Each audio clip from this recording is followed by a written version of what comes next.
መስኮት ነበራት እንዴ ጣሊያን ነው መስኮቱን የዘጋው መስኮት ነበራት ከፊት ለፊታችን ምናያት የመስኮት ቅርጽ ነበረች ጣሊያን መስኮቷን ዘግቷታል ምን ያረገ ነው አይጠብቅም ምን ጣሊያን ያው እንግዲህ ከጠላት ለማምለጥ የለብኝም ብሎ ነው ጣሊያን እንደዚህ ሰርክል ኦብሊክ የሆነ ነገር ድሮ ጊዜ ተሰራ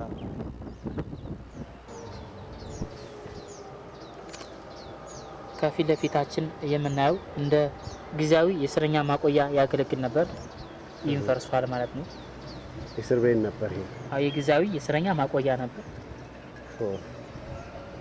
ጣሪያ ነበረው ክዳን ምናምን እንደዚህ ፈርሷል ማለት ነው ምን በቦምብ የተደበደበ ጊዜ ነው በጣሊያን ጊዜ በድርቡሾችና በእንግሊዝ የተደበደበ ከዛ ከፊት ለፊታችን የምናየው አደባባይ ኢየሱስ ቤተክርስቲያን ይባላል በፋሲል የተሰራ ቤተክርስቲያን ነው እሱ ታድሷል ብዙ ጊዜ ማለት ነው ያ እንግዲህ ድርቡሽ 44 ቤተክርስቲያኖችን አቃጥሏል ያ አተቃጠሉ አንድ 4 ቤተክርስቲያኖች አሉ 44 አንዱ ይሄ ነው ይሄ እንደገና የተሰራ ነው እንደገና ተቃጥሎ የተሰራ ነው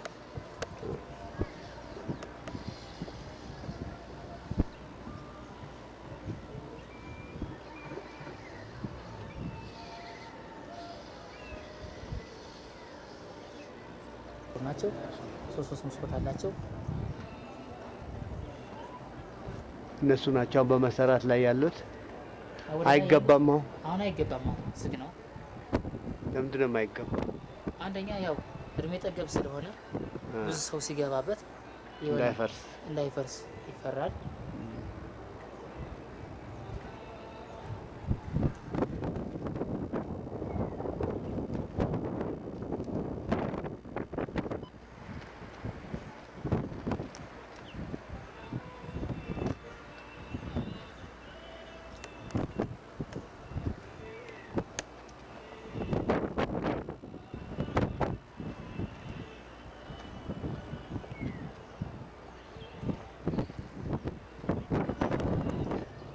ይሄ ነገር ይሄ አሁን ድንጋዩ የተጣበቀበት ምንድነው ሲሚንቶ ነው ምንድነው ኖራ ነው ሲሚንቶ እንግዲህ በዛን ሰዓት አልተገኘም ነበር እንደ ሲሚንቶ የሚጠቀሙበት ላይምስቶን ወይም የኖራ ድንጋይ ይባላል በቅርብ ርቀት ኖራ ጻድቃ ተብሎ የሚጠራ ቦታ አለ እዛ ያመጡ ነበር የሚጠቀሙበት እንግዲህ ይህ ለ5 አመት ለ6 አመት እንዲሁም እስከ 10 አመት ድረስ እንዲሁ ሁኔታው ማለት ነው መሬት ውስጥ ጉድጓድ ተቆፍሮ ይቀበርና ከዛ በኋላ እየወጣ ነበር የሚገነባበት ማለት ነው 5-10 አመት መሬት ውስጥ ሲቀበር እንደ ለስላሳ እንደ ሲሚንቶ ሆኖ ነው የሚወጣው ማለት ነው በጣም የማጣበቅ ባህሪ ያለው ውሃ ብቻ እየጠጣ ይቀመጥ ነበር እሺ ከዛ ወጥቶ 5-6 አመት ተቀምጦ ድንጋይ መሃል እየተቀመጠ ይጣበቃል ማለት ነው ያ የማይፈራፈር ነው በጣም እዛ እና ያለን እንዴት ተቀብሮ እንደሚቀመጥ የነበር እዛ በኋላ ለና ያለን ቦታው ማለት እስቲ ይሄኛውም አንደሱ አንድ አይነት ነው ያ ይሄማ እንግዲህ ተመልከት ይሄንን ኖራ ድንጋይ ላይምስቶን ነው የሚባለው ይሄንን ማየት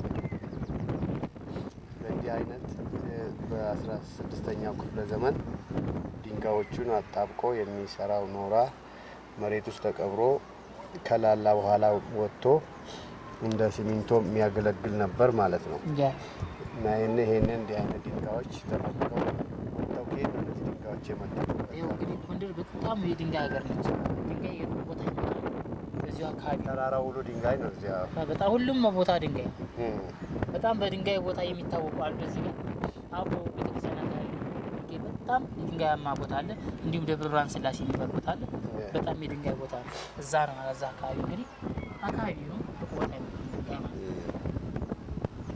እነዚህ ድንጋዮች ማለት ይሄንን ነገር ግን ኖራ ነገር የቀባው ጣሊያን ነው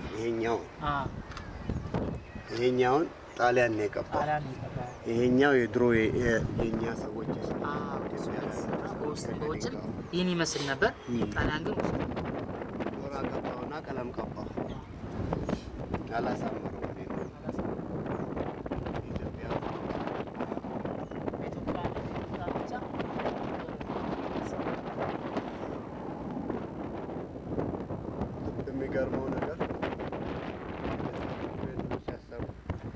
ብዙ ግንብ ኢትዮጵያ ውስጥ አለመሰራቱ ነው የሚገርመው። ከዛ ወዲህ ያው እንግዲህ ከፋሲል ጄኔሬሽን ጀምረን 6 ዘሮች አሉ፣ የፋሲል ዘሮች ማለት ነው። 6ቱም የራሳቸውን ኦን ፓላስ አሰርተዋል። እዚህ ግቢ ውስጥ ይገኛሉ። 6ቱንም እናያለን ማለት ነው። እሺ በዛን ጊዜ እንግዲህ 24 መንግስታት ወይም ኢምፓየሮች ጎንደርን ሲገዙ ማለት ነው። ከ24ቱ 6ቱ የራሳቸውን ኦን ፓላስ ሲያሰሩ ሌሎቹ አላሰሩ ማለት ነው። 6ቱም እዚህ ኢንሳይድ ኮምፓውንድ ይገኛሉ ማለት ነው። ሌሎች ከዚህ ውጭ ያሉ የነገስታቶቹ ኃላፊዎች ምናምን የሰሩት ቤት ነገር የለም። ምሳሌ አሁን እንደነገርኩ የፋሲል አባ ሱስንዮስ ጎርጎራ የራሱን ኦን ፓላስ ሰርቶ ይኖር ነበር። እንዲሁ ሌሎችም እንዲሁ ማለት ነው። ከዛ በኋላ የመጡ ሰዎች ራቅ ያሉ እንደዚህ አይነት ግንብ አይደለም፣ እንዲህ አይነት ግንብ አይደለም። ይሄን ያህል የተጋነነ ግንብ አይደለም። የመጀመሪያው ነው እንግዲህ በአፍሪካም ደረጃ ዘ ኦንሊ ካስል የሚባለው ይሄ ነው እንግዲህ።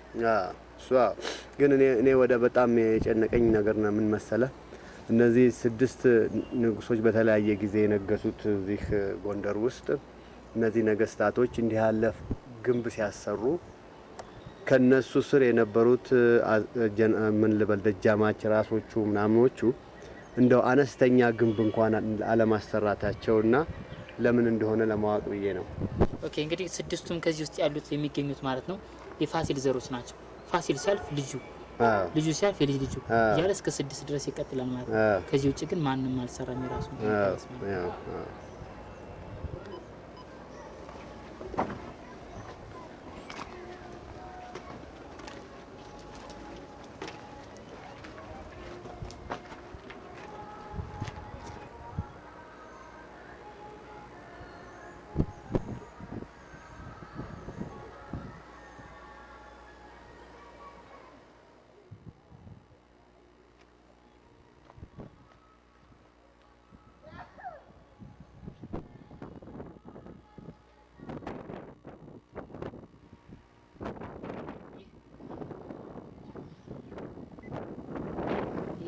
ለፊታችን የምናየው ሲስተራም ሞተር ታንክ በመባል ይታወቃል።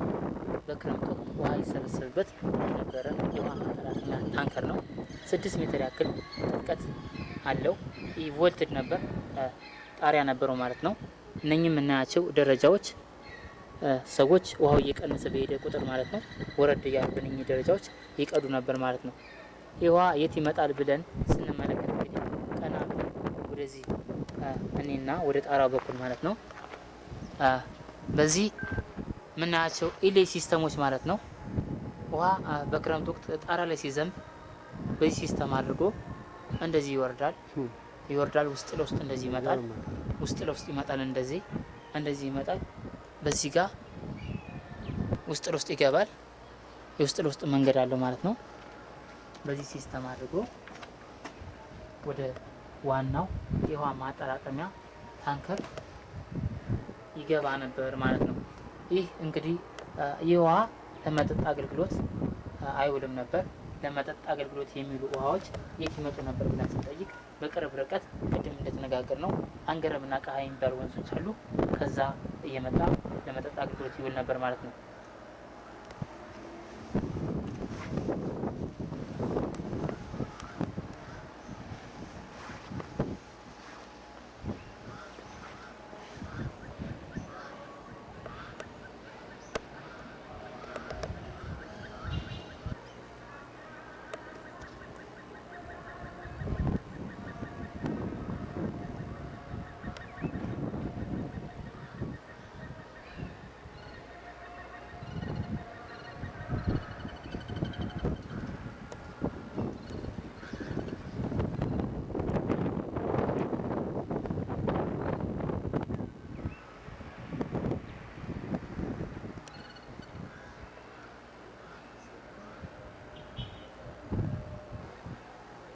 ለዚህ በስርሱር ይወጣና ተጋበሩ እዚህ ሄዶ እዛ ሄዶ እዛ ውስጥ ይገባል።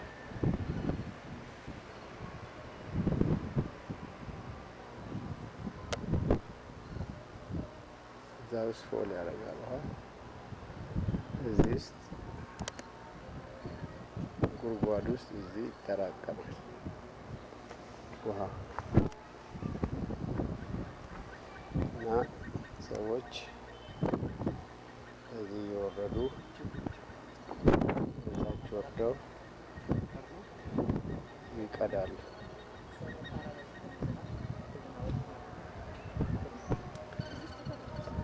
ያኛው ደግሞ እንደ ስቲም ባዝ ባዝ ነበር የምታገለግለው። እንደ ሳውና ባዝ ያ ውሃው ከዚህ ይሄዳል፣ እዛ ስቲም ይሆናል እና እንግዲህ የቁርጥማት የቆዳ በሽታ የተለያየ ደዌ የያዛቸው ሰዎች ይፈወሱበት የነበረ ቦታ ነው ማለት ነው።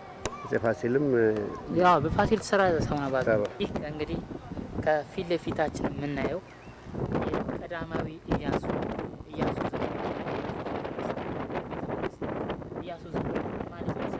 ዘግረንድ ሰኖፍ ፋሲለደስ ማለት ነው። የፋሲለደስ የልጅ ልጅ የዮሐንስ ልጅ ማለት ነው። እሺ እዚህ ጋር እንግዲህ የምታያቸው የፈራረሱ ነገሮች አሉ። ከፊት ለፊታችን የምናያቸው ነገሮች እዚህ ጋር ትልቅ ድልድይ ነበር። ይህም እንግዲህ ከፋሲል ወደ ልጁ ወደ ዮሐንስ እንዲሁም ዮሐንስ ወደ አባቱ የሚመጣበትና እንዲሁም ወደ አርካይቭ ወይም መዝገብ ቤት ድረስ የሚያገናኝ ድልድይ ነበር ማለት ነው። ውስጡ ይሄ በላይ ድልድይ ነበር ማለት ነው። በላይ ፈርሶ ነው።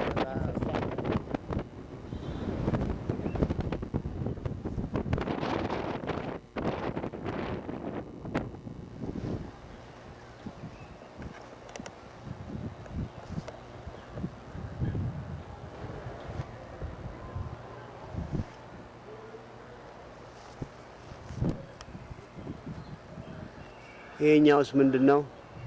ይህ ከፊት ለፊታችን የምናየው ሶስተኛው ጄኔሬሽን ነው። የፋሲለደስ ሶስተኛው ጄኔሬሽን ማለት ነው። የአዲያም ሰገድ ኢያሱ ግንብ ይላል። የአዲያም ሰገድ ኢያሱ ግንብ ማለት የማዕረግ ስማቸው ነው። የአዳም ዘር በሙሉ የሰገደለት ንጉስ ለማለት ተፈልጎ ነው። ኢያሱ ይህን ቤተ መንግስት አሰርቷል። ይህ ከፊት ለፊታችን የምናየው ቤተ መንግስት እንግዲህ ዘ ሞስት ዲኮሬትድ ፓላስ የሚባለው ይህ ነበር። እንግዲህ ሲሊንግ ፓርቱ ዘ ወል ሳይድስ ኢን ሲሊንግ ፓርት ዋዝ ዲኮሬትድ ባይ አይቮሪ ኤንድ ጎልድ። በጣም ያሸበረቀ ቤተ መንግስት የሚባል ይህ ነበር። አንዳንድ ሂስቶሪያን ሲያወዳድሩ ከንጉስ ሰለሞን የእስራኤሉ ንጉስ ከሱ ቤተ መንግስት አይተናነስም ይሉ ነበር፣ በማመሩና በማሸብረቁ ማለት ነው። ይህ እንግዲህ በምን ፈረሰ ስንል በሁለተኛው የዓለም ጦርነት ማለት ነው። ጣሊያን እንደ ሄድ ኳርተር ተጠቀምበት ስለነበር ይህን ግቢ ማለት ነው በሚል ሙሉ ለሙሉ ሲሊንግ ፓርቱን አፍርሰዋለች ማለት ነው። ይህ ሲሊንግ ፓርቱ ብቻ ነው የፈረሰው። በእንግሊዝ ነው የተደበደበው። ወይ በእንግሊዝ? አዎ፣ በአውሮፕላን ይህ ጣራው ሙሉ ለሙሉ ፈርሷል፣ ተደብድቧል ማለት ነው። የሚገርም ቅርጻችን ያጠፋሉ። የሚገርም እኮ ነው። የፈረስ ኮርቻ ያለው ቤተ መንግስት በመባል ይታወቅ ነበር። ይሄ እንግዲህ ምን ማለት ነው? የፈረስ ኮርቻ ለምን ተባለ ስንል እነኝን አርኮችን ስታይ ዛሬ ያሉት አርኮች ማለት ነው ከርበት አርገን ስናያቸው ኮርቻ ከፈረስ ላይ የተቀመጠ ኮርቻ ይመስላል ተብሎ ስለሚታመን ማለት ነው። የሚገርም ይህ እንግዲህ አንዳንድ ጋይድ ቡኮች እንደሚሉት ፈረንጆች ሎኔሊ ፕላኔት ኢትዮጵያ ኤንድ ኤሪትሪያ የሚል ጋይድ ቡክ አለ። ዛሬ 1774 ይህ ቤተ መንግስት የፈረሰው ይልና በመሬት መንቀጥቀጥ ነው ይላል። በመሬት መንቀጥቀጥ ቢሆን ኖሮ ሲሊንግ ፓርቱ ብቻ ነው የሚፈርሰው ነበር። ዘሆል ክራክ ያደርግ ነበር ወይም ይፈርስ ነበር ማለት ነው። ይህ እንግዲህ አንዳንዴ በውጭ ሰዎች የሚጻፉ ማን ነው የጻፈው? የእንግሊዞች ሆነ እንግሊዞችና ፈረንሳዮች ነው የጻፉት ማለት ነው። እነሱ የሰው ሀገር ይወራሉ፣ ያፈርሱና ሌላ ጣጣ ያመጣሉ። ይሄ የታወቀ ነገር። ኦሪጂናሉን ሲሊንግ እዛኛው ክፍል ገብተን ማየት እንችላለን፣ ምን ይመስል እንደነበር ማለት ነው።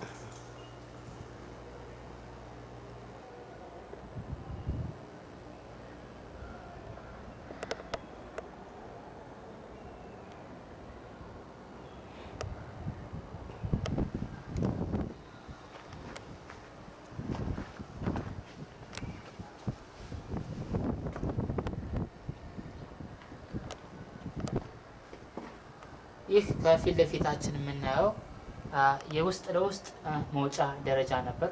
ፎቅና ምድር ስለነበር በዚህ አድርገው ወደ ላይ ይሄዱ ነበር፣ ወደ ፎቁ ማለት ነው።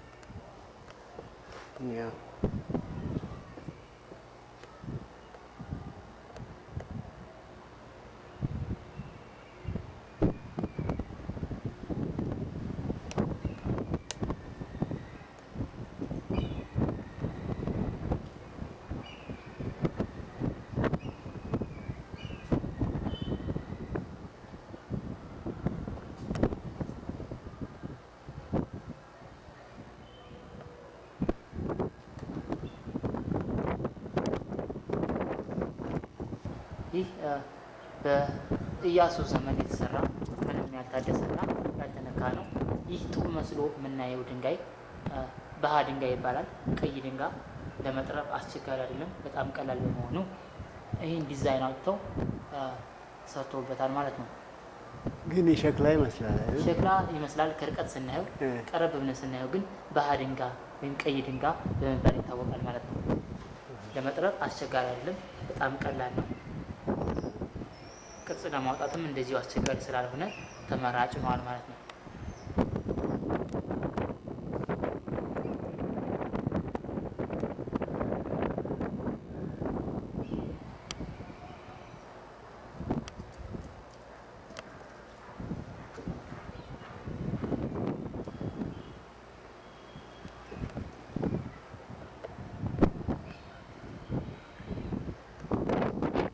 አነስተኛ ግንብ ከፊት ለፊታችን የምናያት እንደ ላብራቶሪ ታገለግል ነበር። እንግዲህ ይህ ከሲሚንቶ አይደለም ሙሉ ለሙሉ የተሰራው ላይምስቶን ወይም የኖራ ድንጋይ ነው። ላይምስቶን ምን ያህል ስትሪንግስ እንዳለው ይችን ግንብ ሰርተው ካረጋገጡ በኋላ ሌሎች ቤተ መንግስቶችን ሰርተዋል ማለት ነው። ይህ ከፊት ለፊታችን የምናየው ነገር ሙሉ በሙሉ እንደዚህ ወደዛ የሚሄድ ነው። ሙሉ ለሙሉ ትልቅ ድልድይ ነበረበት። ድልድዩ እንደምን ያገለግል ነበር ስንል በቅርብ ርቀት የሚገኝ ቤተክርስቲያን አለ፣ ተክለ ሃይማኖት ይባላል። ወደዛ ቤተክርስቲያን የሚሄዱበት ነበር። ቅድም ከላይ ያለ ነው ቤተክርስቲያን። አዎ ተክለ ሃይማኖት ቤተክርስቲያን ይባላል። ይህ እንግዲህ እስካሁን ይህ ሰፈር ቆባስጥል ተብሎ ይጠራል። ለምን ቆባስጥል ተባለ ብንል ንጉሱ በድልድይ ላይ ሲሄዱ የኛ ህብረተሰብ በድልድዩ ስር ነበር የሚያልፈው። ስለዚህ ለሳቸው እጅ ለመንሳት ኮፍያው ወለቅ አድርጎ ስለሚሄድ ቆባስጥል እየተባለ ይጠራል ማለት ነው።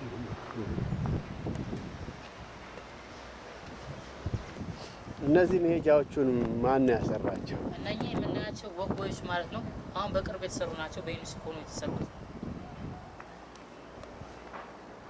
በየቦታው አሉ። እነዚህ ከአንዱ ቤተ መንግስት ወደ ሌላው ቤተ መንግስት የሚወስዱ ናቸው። አንድ አመት አይሆናቸው ከተሰሩ ዩኔስኮ እግዚአብሔር ይስጣቸው ማለት ነው። ይሄኛው በቤተክርስቲያን ደግሞ ሌላ ነው አይደለም? ይሄኛው ሌላኛው ቤተክርስቲያን ነው። ግቢ ውስጥ እንግዲህ 3 ቤተክርስቲያኖች ይገኛሉ። አንደኛዋ ድንግል ማርያም ወይም ግምጃ ቤት ማርያም ትባላለች። የምናየው ደግሞ እልፍኝ ጊዮርጊስ በመባል ይታወቃል። ሶስተኛው ቤተክርስቲያን ደግሞ ሚካኤል በመባል ይታወቃል። ወደፊታችን እናያለን ማለት ነው። ያም በዳዊት ሶስተኛ የተሰራ ቤተክርስቲያን ነው። ይህ ከፊት ለፊታችን ፈርሶ የምናየው ግንብ ማለት ነው ዱቄት ግንብ በመባል ይታወቃል። የዳቦ ዱቄት እና የተለያዩ የጥራጥሬ እህሎች ስቶር ይደረጉበት የነበረ ህንጻ ነው። እሺ ይሄኛውስ? ኦኬ ይህ ከፊት ለፊታችን የምናየው ሶስተኛው ነው። አራተኛው ቤተ መንግስት ማለት ነው። አራተኛው ቤተ መንግስት ነው።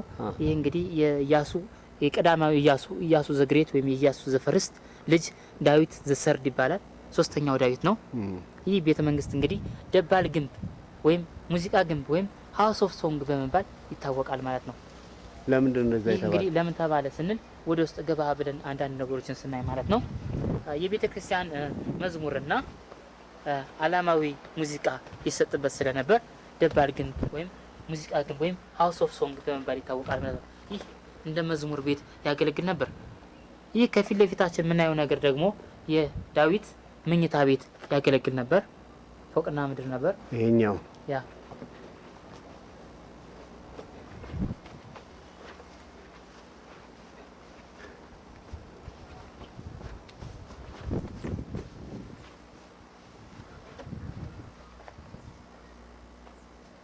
ይሄ ከላይ ያለው እንደገና ተሰርቶ ነው። አይ እድሳት የተደረገላት ነገር ነች። አዎ ገርም። ይሄ ከላይ ያለው የፈረሰ አይመስልም። ለምንድን ነው? ይህ እንግዲህ ሁለት አይነት አባባሎች አሉ። አንድ በአንድ ልንገርህ። አንደኛው እንግዲህ የቤተ ክርስቲያን መዝሙር ይሰጥበትና ቅኔ ይዘረፍበት የተለያዩ ኮንሰርቶች ይታዩበት የነበር ቦታ ስለሆነ እንግዲህ ጸሎታቸው ለእግዚአብሔር ተሎ እንዲደርስ ጣራ አልነበረውም የሚባል ነገር አለ። ሁለተኛው ደግሞ ቪሼፕ የሆነ የሳር ክዳን ነበረው። ይህም ተቃጥሏል ወይም ፈርሷል የሚባል አባባል አለ። ኖ ዋን ኖውስ። ዳዊት ሶስተኛ እንግዲህ ለመጀመሪያ ጊዜ አንበሳን እዚህ ግቢ ማርባት የጀመረው እሱ ነው። አንበሳ ቤቱንም እናያለን ማለት ነው።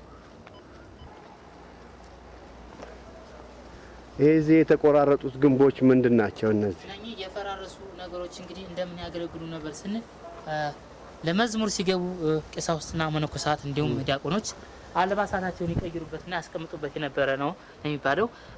ከዚህ በተጨማሪ እንግዲህ ከጸሎት ስነ ስርዓት በኋላ ሲወጡ የተለያዩ ምግቦች፣ ጠላ ምናምን ነገር እንዲቀመጥበት የነበረ ነው የሚባለው እና ይሄ ተደብድቦ የፈረሰ ነው ማለት። ይህም የፈረሰ ነው።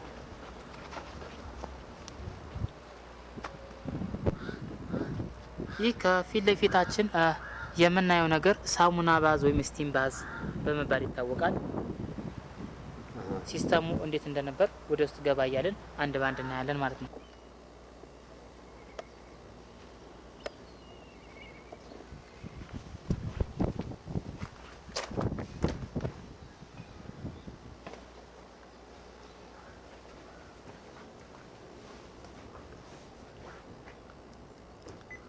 ይህ እንግዲህ ከፊት ለፊታችን የምናየው የመጀመሪያው ክፍል ነው። ስቲም ባዝ ወይም ሳውና ባዝ የሚሰጥበት ማለት ነው። 4 የተለያዩ ክፍሎች ሲኖሩ ይህ የመጀመሪያው ልብሳቸውን ይቀይሩበት የነበረ ቦታ ነው። ወደ ስቲም ባዝ ከመግባታቸው በፊት እነኚህ ከፊት ለፊታችን የምናያቸው የበሬ ወይም የላም ቀንዶች ልብስን ያንጠለጥሉበት የነበረ ነው። ንገርም እኮ ሲቪላይዜሽን የመጣው ከዚህ ነው። አሁን ማንጠልጠሊያ በየባዝሩሙ የሚደረገው ይሄ ነው። ከዚህ ሲስተም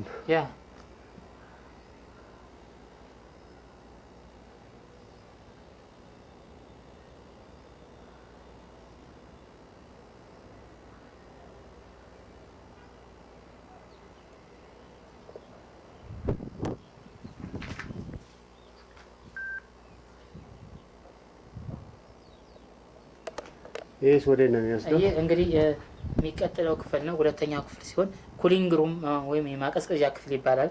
ስቲም ባዝ ከወሰዱ በኋላ ኮልድ ሻወር የሚወስዱበት ክፍል ነው። በ16ኛው ክፍለ ዘመን የሚገርም እኮ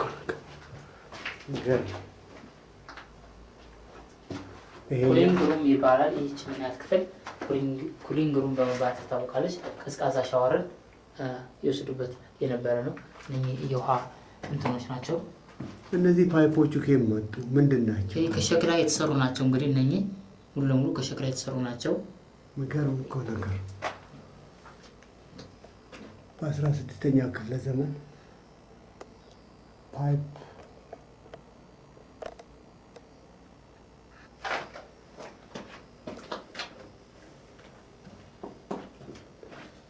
ይህ ፓይፕ ትመለከታላችሁ።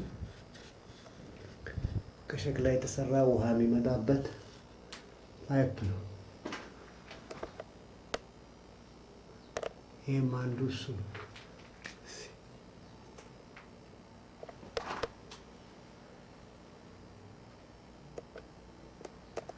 እዚህ ውስጥ ፓይፕ ብቻ ስንት አለ? እዚህ አንድ አለ። እዚህ ጋር 2 አለ።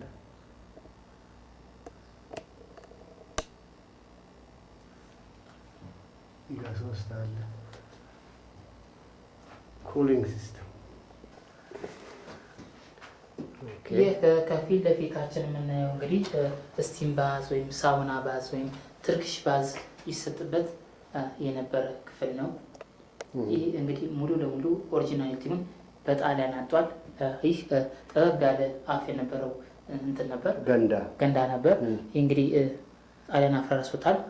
እነኚህ ከፊት ለፊት የምናያቸው ቶች አሉ። ሞስኮት አልነበረውም። ስቲም ባዝ ሲሰጥ ጨለማ ውስጥ ነው የሚሰጠው። ይህን ጣሊያን ሙሉ ለሙሉ መስኮቶችን ከፍቷቸዋል ማለት ነው። ከዚህ ጋር ቀና ብለን ስናይ እነኚህ ችምኒዎች ወይም የጭስ መውጫ እንትኖች አሉ። ከሸክላ የተሰሩ ናቸው። ሙሉ ለሙሉ በዛን ዘመን የነበሩ ናቸው። ገርም። እነዚህ ውሃ ከዛ ከገንዳው ድረስ እዚህ ነው የሚመጡት። ፋሎቱ የሚወጣበት ናቸው። እነኚህ እንግዲህ ችምኒዎች ናቸው። እንፋሎት ነው እዚህ የሚመጣው። እንፋሎት ይመጣል። በአንድ በኩል እንፋሎቱ ይመጣል፣ በአንድ በኩል እንፋሎቱ ይወጣል። ያ እንግዲህ እዚህ ጋር ሲስተሙን ስናይ ማለት ነው አንድ ባንድ ነውና መቅረስ ትችላለህ። ከዚህ ጋር እንግዲህ ያኛው የሚቀጥለው ክፍል እንጨት ስቶር ይደረግበት የነበረ ክፍል ነው። ከእንጨት ስቶር እንግዲህ አንድ ሰው ከዚህ ጋር እንጨት እያስገባ እሳት ያቀጣጥላል። በጣም ጠፍጣፋ የሆነ የቮልካኖ ቅሪተ አካል የሆነ ድንጋይ ተመርጦ ይመጣል። እዚህ ላይ ክራክ ሊያደርግ የማይችል ጠፍጣፋ ድንጋይ እዚህ ጋር ይቀመጥና በእሳቱ ይግላል። በጣም ይግላል። ከዛም በኋላ የእሳቱን ከለር እስከሚይዝ ድረስ ማለት ነው።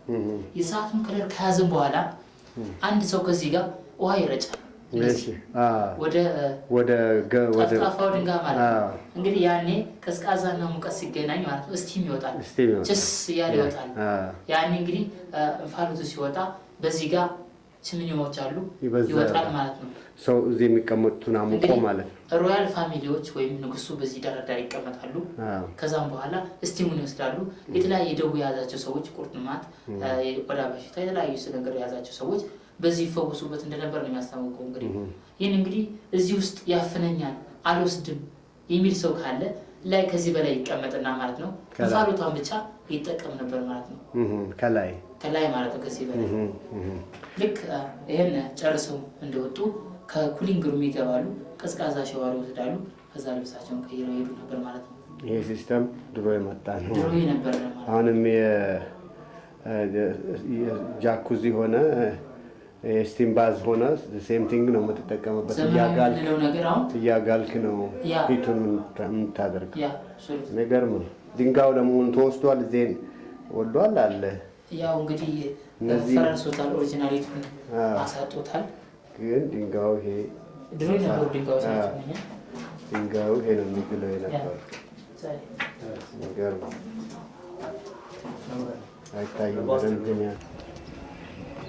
አሁን ወዴት ነው የምንሄደው? አሁን እንግዲህ ወደ አምስተኛው ቤተ መንግስት። እንግዲህ ይህ አምስተኛው ቤተ መንግስት በማን ተሰራ ስንል በመሲህ ሰገድ በካፋ ነው የተሰራው። በካፋ ማለት እንግዲህ የዳዊት ሶስተኛ ትልቅ ወንድሙ ነው፣ የኢያሱ ዘግሬት ልጅ ማለት ነው።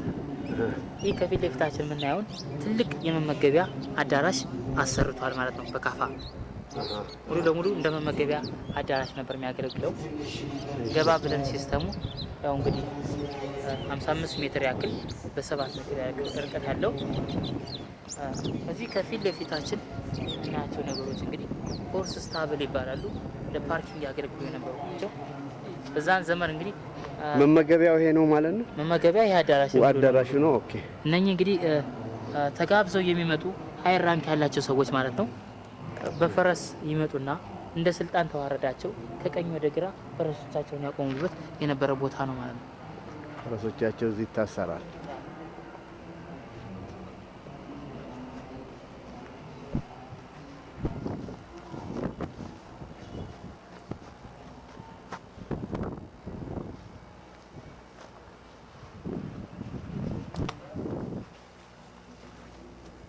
ይሄ የፈረስ ማሰሪያ ቦታ ነበር ማለት ፓርኪንግ ያገለግል ነበር ማለት ፈረስ ፓርክ ማድረግ የሚገርም ነው። ፈረሱ እንኳን ግንብ ተሰርቶለት የነበረ ጊዜ የነበረው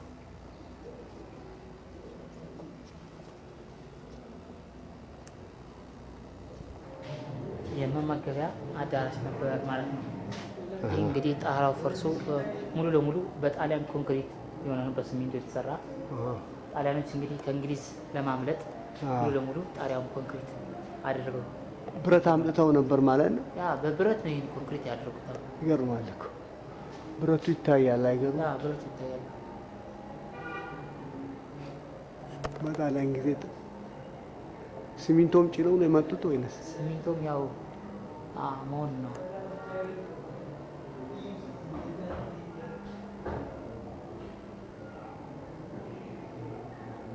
እንግዲህ ኢንጂነር ወይ ቤት የሚሰራ ሰው ይሄንን መገመት ይቻላል። በጣሊያን ጊዜ ይሄንን ተጣሊያን ሀገር ብረትና ሲሚንቶ ጭነው መጥተው በመርከብ ከዛ ደግሞ በከብት ወይ በመኪና ነው መሰለኝ እዚህ ድረስ ይዘው የመጡት።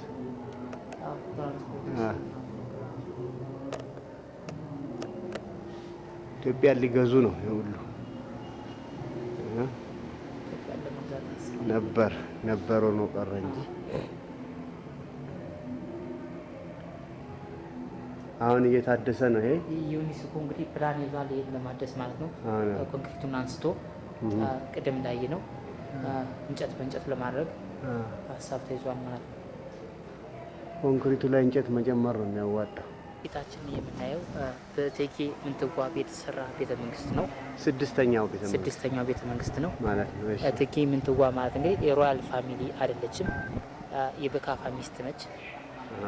በካፋ 9 ዓመት ያክል ከገዛ በኋላ ኢያሱ ሰከንድ የሚባል ልጅ ይወልዳል። ኢያሱ እድሜው 12 ነበር። ራሱን ችሎ ስልጣን ማስተዳደር ስላልቻለ ማለት ነው በካፋ ከሞተ በኋላ ምንትዋብ እንደ ሞግዚቱና 24 ዓመት ያክል ታስተዳድራለች። ከ24 ዓመት ቆይታ በኋላ ኢያሱ ውቢት የምትባል የኦሮሞ ዘር ያገባና ኢዮአስ የሚባል ልጅ ይወልዳል። ከኢዮአስ በኋላ ከ1769 እስከ 1855 ድረስ ዘመነ መሳፍንት ወይም የባላባቱ ዘመን የሚባል ዘመን ይመጣል። ቴዎድሮስ እስኪነግስ ድረስ የጎንደር ስልጣን ይቋረጣል ማለት ነው። ብርሃነ ሰገድ ዋነኛ ኢያሱና የእቴጌ ምንትዋብ ግንብ ይላል። እሷ እንደ ሞግዚቱና እሱን ያስተዳድር ስለነበር በጋራ ይሄ አልፈረሰም። ደግነቱ አንዳንዱ ጣሪያው አልፈረሰም።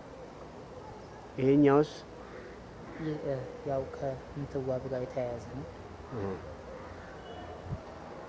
ችኛዋ ከጀርባችን ዞር ብለን የምናያት ነገር ቀጭን ፈታይ ግንብ ትባላለች። የፈትል ስነ ስርዓት ይካሄድባት የነበረች ክፍል ነች። እንግዲህ የእሷ ባለሟሎች ፈትል ስነ ስርዓት የሚካሄድባት የጥጥ ፈትል ማለት ነው። ይህ ፈትል ለእሷ የተለያየ ኢንሰርት ያሳዩበት ሰላም የነበረበት ቦታ ነው። እንግዲህ ይህ ከፊት ለፊታችን የምናየው ሚካኤል ቤተክርስቲያን አጣጣሚ ሚካኤል ቤተክርስቲያን ይባላል። በዳዊት 3ኛ የተሰራ ነው። ይሄ ደግሞ ምንድን ነው? ይህ ከፊት ለፊታችን የምናየው ነገር የጎንደር ስራ አጥ ሴቶች እና ወንዶች እንዲሁ ተሰባስበው በማህበር የሚሰሩት ሽመና ውጤቶች ናቸው።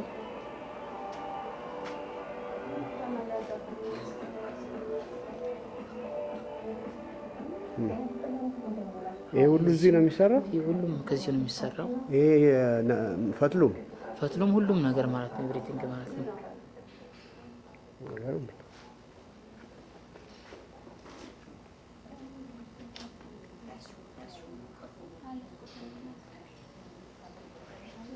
ሲላንሳና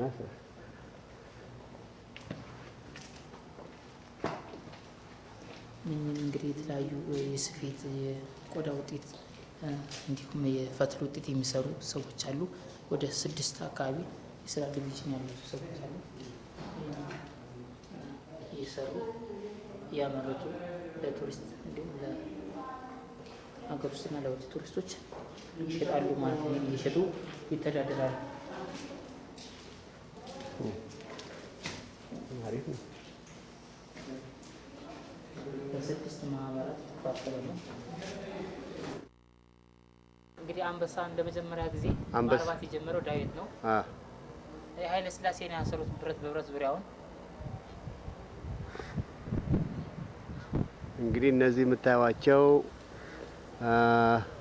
ቤተ መንግስት 1፣ ቤተ መንግስት 2፣ 3 አሁን ፊት ለፊቴ ደግሞ 4ኛው ከዛ ደግሞ በዚህ በኩል